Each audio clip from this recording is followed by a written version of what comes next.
Alright, no? So, Kung Hee Fat Choy or Kung Hee Fat Chai, paano ba? Wala, no? Hinanap ko talaga paano. Ni-YouTube ko pa, pero ang hirap hanapin kung paano nga ba sabihin ang Happy New Year in Chinese dialects or Chinese language. Nga pala, dito tayo ngayon sa may Chinatown, Ramon Magsaysay Avenue or Ramon Magsaysay or Oyanggurin. Pag sinabi Oyanggurin, yung kasama na yan lahat ng mga kali dito.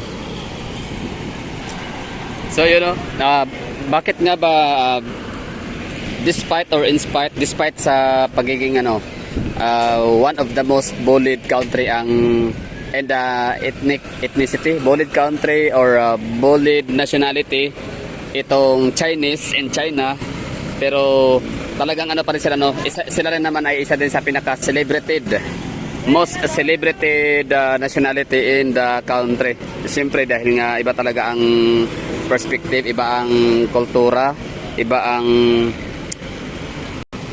sistema at estilo ng mga Chinese, no? Napaka-practical, grabe sila ka-business minded. Although hindi man lahat, pero mostly talaga na pag sinabi Chinese, talagang ma-affiliate natin sa kanila yung pagiging thrifty, di ba? Yung talagang masinop, alam niyo yun, business minded, yung napaka-practical ho nila. Iba yung kanilang kultura sa ating mga Pilipino. So yun nga, one of the most bullied country in the ethnicity and nationality. Maraming mga racism against sa kanila, pero isa rin sila sa may the most celebrated tribes, celebrated country or celebrated nationality, no, sa Chinese. So kaya kahit pag-aano kadami ang mga xenophobic, kahit gaano pa kadami ang mga ayaw sa Chinese in China, still we can't deny the fact that the world won't survive without China, no? So okay, so speaking of China or Chinese or Chinatown, so dito sa Pilipinas, dito sa buong mundo pala, historically or record holder, no, ang Manila or ang Philippines when it comes to oldest Chinatown in the whole world except China, ha. Siyempre given yan, China na yun, no? So pinakalumang Chinese community, pinakalumang Chinatown sa buong mundo ay matatagpuan sa Manila, City of Manila, Philippines, which called Binondo. So hindi ko na mahanap yung article na nabasa ko kanina, pero yun na nga, bali di ko makakalimutan na nasa 400 plus years ang kanilang years of existence sa Pilipinas as the oldest Chinatown. So ibig sabihin nun mga hagala, so ang Chinese is mas una pa silang dumating sa Pilipinas compare sa mga Espanyol. Tapos kung meron tayong oldest Chinatown sa buong mundo na matatagpuan sa Manila, City of Manila, meron din tayong largest Chinatown naman sa buong Pilipinas, which is located naman siya sa Davao City. So ito nga yun siya, yun nasa harap po natin. Itong Chinatown dito sa Davao City is may sukat ho siya na 44 hectares, no? So gaano nga ba kalaki si 44 hectares? Meron siyang 4 na barangays, no? Consist of 4 barangays or within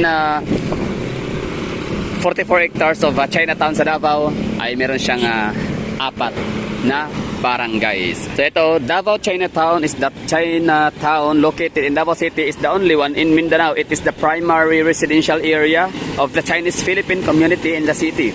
This area is bordered by Santa Ana Wharf, Santa Ana Avenue, Monteverde Avenue, Ramon Magsaysay Street, and Leon Garcia Street. It is the Philippines' largest Chinatown by area with a total land area of 44 hectares and is part of 4 barangays. So tara, lakarin na ho natin kung tingnan natin kung anong makikita natin sa kahabaan ng Oyanggurin or sa buong Chinatown. Okay, so we're walking along Oyanggurin Oyanggurin, no, Street.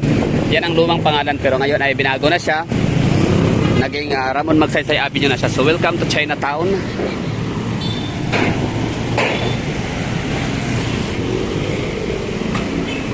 Ano nga bang meron? Siyempre, under construction na daan dito sa Davao Chinatown, ang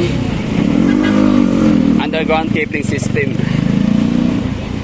So dito lang sa Davao City Chinatown ang makikita natin nga Chinatown, Chinatown na walang masyadong makikita mga Chinese. Kung gusto mo makita ng mga Chino, punta ka sa mga tindahan nila, pasok ka, bumili ka, tapos yung mga kahira, mga cashier nila ay mga Chinese. Unlike sa Binondo, na ang daming mga Chinese na naglalakad sa kalye. So dito wala ka makikita.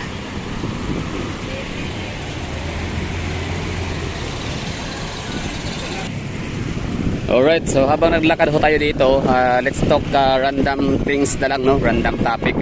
Bali, tatanungin ko kayo, kayong nanonood dyan ngayon o nakapanood itong vlog na to, kayo ba ay meron kayong history or lahi ng pagiging Chinese or traits sa pagiging Chinese?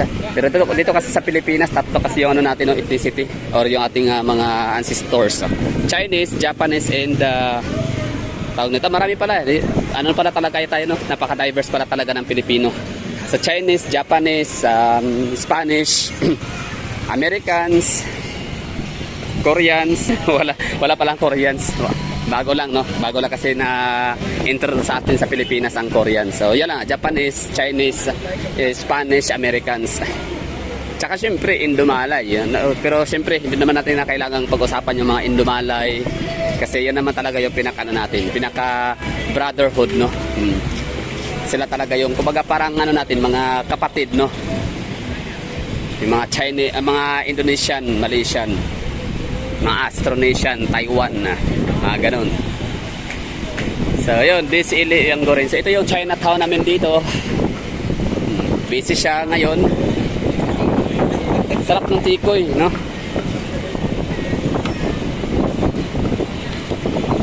Na hogis, hogis kuy. Kaya pala tikoy kasi kuy. Yung isda, yung papaswerte nila na isda.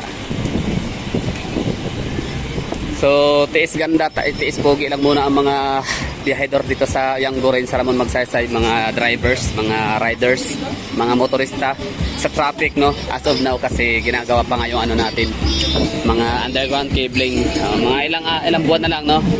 Darating din time na magiging special na rin tong lugar na to. Ibig sabihin na okay na, wala nang gumagawa, wala nang underground cabling system construction. So ito yung lugar kung saan matatagpuan ang napakaraming mga bangko, mga sibuyas, bawang. Oh, sibuyas, marami dito bawang, no. Mga made in China. Mga gamit made in China. Basta ang mga Chinese talaga, sa totoo lang, napakalaking tulong talaga nila sa buong mundo. Dahil sa kanilang mga negosyo. So, Chinatown, di ba?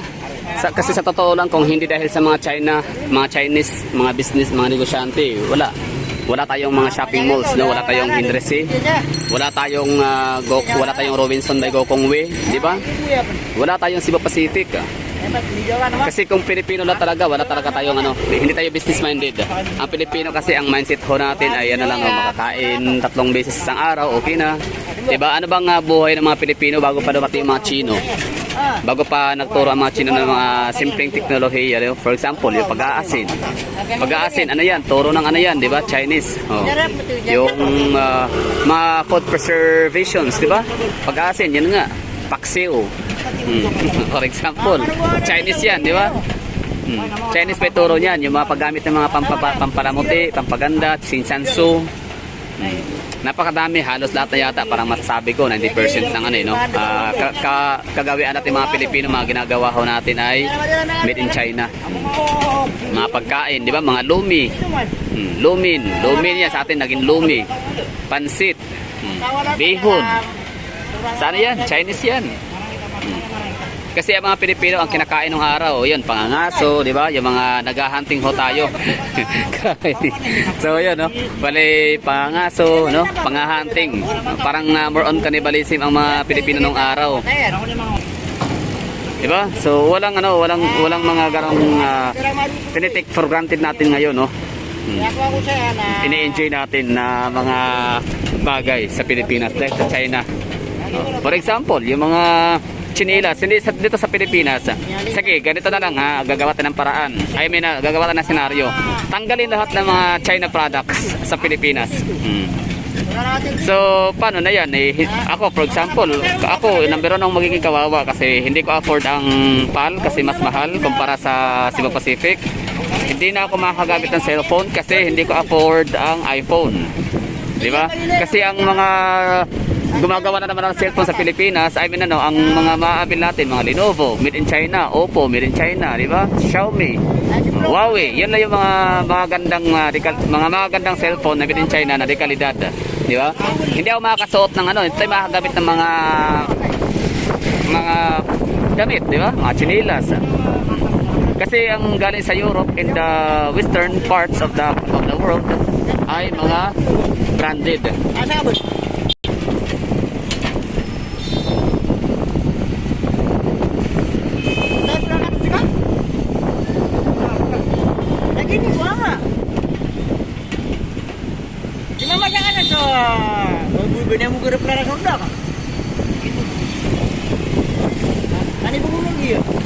Ito yung lugar ha, Monteverde. Monteverde Street ay lugar kung saan matatagpuan ang napakaraming mga bangko lahat, no? Security Bank, Provincial Bank, First Finance,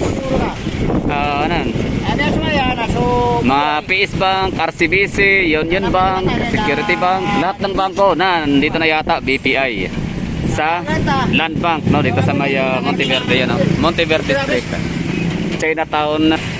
Napakaganda. Jadi itu na dingin na ilanu. Ya tambi orang ada. Ya kalau lebih. O kayo, ano sa tingin nyo? Sino ang mga nyo? Sino ang inyong mga kalahi? Kasi one time, meron pala akong naging kaibigan sa Manila na Chinese, no? Galing siya sa Sichuan, China. Ayun, no? So ito na yung Chinatown sa Davao. 44 hectares, consists of 4 barangays. Ayun, no? So grabe, na-distract ako kanina sa dalawang maranaw na driver, tsaka meron pa siyang isang kaibigan na sinakay. Naipagdaldalan, naipagkumpisin sa akin, no? So ito na mga gala, yung Chinatown natin dito sa Davao with 44 hectares and consists of 4 barangays. Ayan, so yun nakikita ko ninyo, Chinatown pa ho yan dyan. Huwag na yung malayo lang konti ha. Yung medyo malapit lang yan. Ito yung Chinatown area. Monteverde, Santa Ana, Ramon Magsaysay Avenue, tapos yun, Quezon Boulevard. So isipin nyo lang kung walang Chinese, no? Anong gagawin natin? Paano kung makakabili ng mga branded, hindi ko afford yun, ng mga sapatos, mga damit, di ba? Mga short, mga chinilas. So meron nga silang kasabihan, meron ho silang prinsipyo when it comes to parang hindi siya fake, actually siya yung tawag dyan, parang classy, no? Na hindi na kailangan na gagawa sila ng puro branded lahat kasi hindi lahat makaka-afford, hindi lahat makakabili, hindi lahat mag-enjoy. So gumawa sila ng mga medyo cheap na quality para ma-enjoy ng lahat, no? Para lahat makakagamit ng cellphone, di ba? Hindi man talaga siya branded, hindi man talaga siya ganun kadurable, at least 6 months na gamit to 6 months, okay na yun. At least na-experience mo, na-enjoy mo ang cellphone, which is para sa akin, agree ako dun. Oo nga naman, di ba? Parang lahat ng mga tao sa mundo mayroong karapatan ma-enjoy ang technology, ma-enjoy ang mga gadgets, ma-enjoy ang lahat ng mga meron sa ating ngayon, no, sa merkado. Mga gadget na nauuso, mga cellphone, lahat na lang, no? So lahat ay mayroong karapatan na makagamit doon, mahirap man o mayaman, no? Regardless kung anong status mo sa buhay, kung gaano ka man kayaman o gaano ka kahirap, meron kang mapagpipilian. Kung mayaman ka, so yun na nga, doon na papasok yung tinatawag na social status. Kung mayaman ka, syempre doon ka sa mga pinakamahal na iPhone. Kung medyo hindi mo afford yung ganun kamahal na mga iPhone, pang first class na iPhone, merong iPhone na dual SIM daw. Meron daw. So ano sa tingin nyo, di ba? Agree ba kayo sa kasabihan na the world won't survive without China? Sige, ngayon natin i-cancel, ngayon natin i-ban ang China na kung saan sila ang may napakalaking contribution sa buong mundo when it comes to technology. Kaya yan lang, no? Parang hindi ko naman masisisirin, hindi naman sa ini-invalidate ko yung mga taong nag-hate sa China, ayaw sa China, pero wala, napaka-hypocrites talaga, sobrang napaka-hypocrite mo. Ikaw dyan, nanonood ka, bahala ka dyan kung magalit ka sa akin. Basta ang sabi ko sa'yo, sa totoo lang, napaka-hypocrite mong tao. Kasi mantakin mo, kumakain ka ng Jollibee, Chowking, Mang Inasal, di ba? Tapos ayaw mo sa China, gumagamit ka ng mga Huawei, Tecnopova, gumagamit ka ng mga Infinix, gumagamit ka ng Xiaomi, Lenovo, Oppo, gumagamit ka ng iPhone, kahit pa sabihin natin kaya na yan si Steve Jobs is American, still ginagawa yan, manufactured yan no, sa China. So ito na yun no. So kung He Fat Chai basta Kung He Fat Chai, Happy New Year sa mga Chinese no.